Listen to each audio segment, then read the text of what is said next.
السلام عليكم ورحمة الله وبركاته. ازيكم عاملين ايه؟ يا رب تكونوا بخير. فيديو النهاردة عن البسبوسة بتاع المحلات.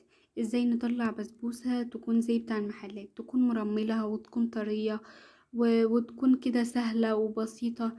كل الأسئلة دي ان شاء الله هتلاقوها في الفيديو ده، وكل التفاصيل وكل المقادير السهلة جدا والبسيطة.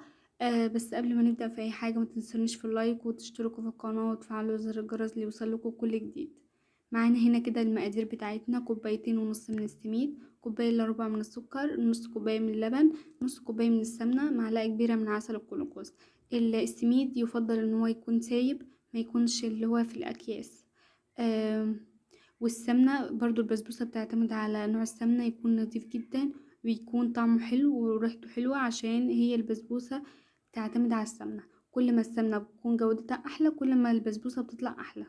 هنا في بولة هنحط نص كوباية من اللبن، عليها كوباية الا ربع من السكر، ومعلقة كبيرة من عسل الجلوكوز. هنرفعهم على النار لحد ما يعني يوصلوا لدرجة حرارة احنا نقدر نستخدمهم، تكون دافية. في بولة تانية هنحط كوبايتين ونص من السميد، عليهم نص كوباية من السمنة، ونفضل نبسهم كويس جدا. الخطوة دي عادي نفضل نقلب فيها براحتنا، عشان احنا محتاجين السميد يتغلف كويس جدا بالسمنة. وانا طبعا قلتلكوا كل ما تكون نوع السمنة احسن وجودتها عالية، يعني كل ما البسبوسة بتطلع احلى.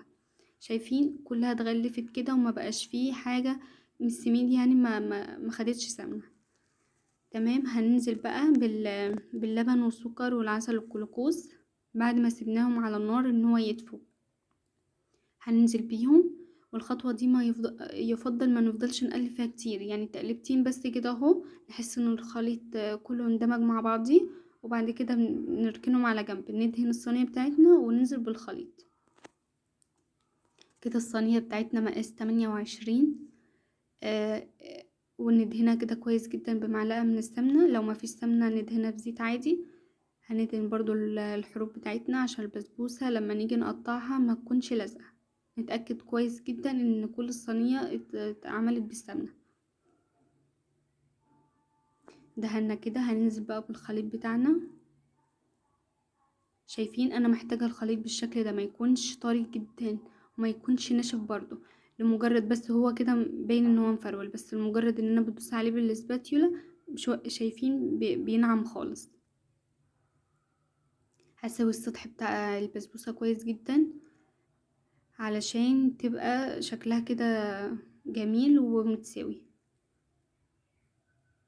هخبطها بقى خبطتين، وبعد كده مش هدخلها على الفرن على طول، هدخلها 10 دقايق في التلاجة تستريح. ويكون ال10 دقايق دول هكون سخنت انا الفرن على درجة حرارة 200 فوق وتحت في الرف اللي في النص. هجهز بقى السيرب بتاع البسبوسة، هنحط كوباية من السكر على كوبايتين ونص من المية. وكمان محتاجة عصرة ليمونة، بس انا مش هحطها دلوقتي، هحطها قبل ما اقفل عن السيرب ب5 دقايق. اهي هركنها بقى دلوقتي. قبل ما اطفي عن الشربات بتاعنا هحطها. البسبوسه بتاعتنا شايفين طالعه جميله ازاي، ولونها كمان ذهبي كده وجميل.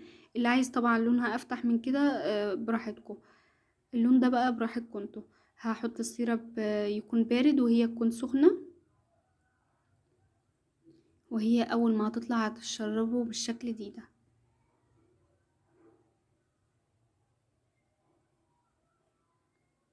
شايفين انا هبدأ بقى ان انا اقطع لكم كده كرات. كانت والله بجد طالعة مرملة كده وجميلة، وحتى لونها جميل جدا. طبعا اللي مش حابب اللون ده الذهبي ده، فيه طلعها افتح من كده.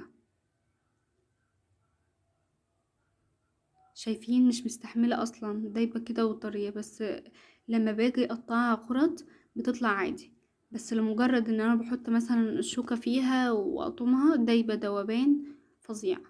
شايفين حتى اللون بتاعها جميل ازاي، لان احنا المقادير بتاعتنا مظبوطة، والمكونات بتاعتنا يعني ماشيين عليها بالظبط. ان شاء الله هتطلع معاكم بنفس الطريقة. ما تنسونيش بقى في اللايك وتشتركوا في القناة وتفعلوا زر الجرس ليوصلكوا كل جديد. السلام عليكم ورحمة الله وبركاته.